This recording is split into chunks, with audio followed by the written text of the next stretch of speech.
उसको अन्तिम सन्देश दोस्रो भाग। नमस्कार, म प्रवीण खड्का आज पनि हजुरहरूको सामु आइसकेको छु। उसले छोडेर गएको आज ठ्याक्कै 42 दिन भयो, तर मनले हरेक बिहान उही प्रश्न सोधिरहन्छ, किन गइस?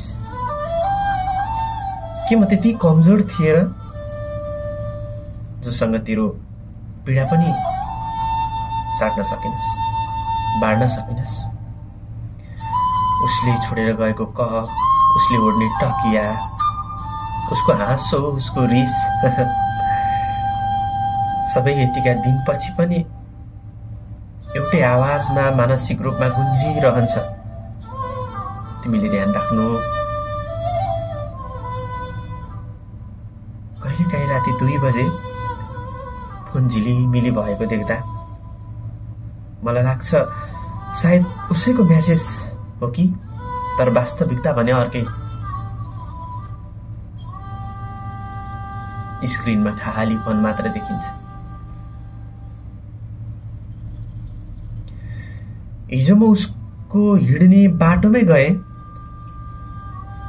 हावा उस्तै थियो, दर्शन उस्तै थियो, तर उसको त्यो हल्का हाँसो, टाढाबाट हात हलाउँदै मेरो छेउमा आउने बानी सबै हराइसकेको थियो। म बाटो हिँड्दै गर्दा अचानक नजर पर्यो, उता कुनामा उही जस्तो देखिने कोही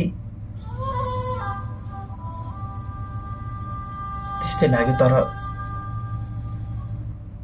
उनी थिइनन्।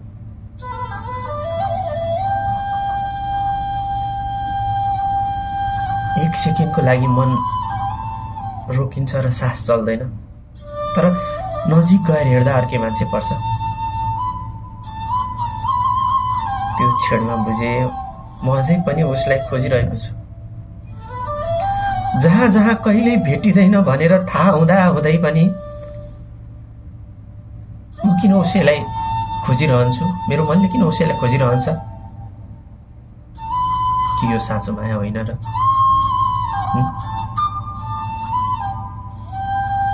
आज पनि उसको सन्देश पढे, त्यो एउटै लाइन,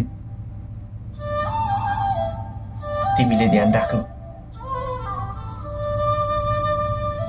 तर म कसरी राखौं? उसको लागि बाँच्ने मन थियो, उही नै त छैन अब।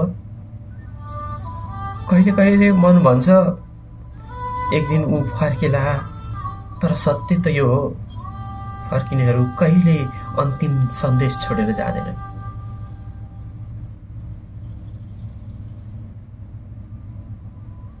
तिम्रो अन्तिम सन्देश।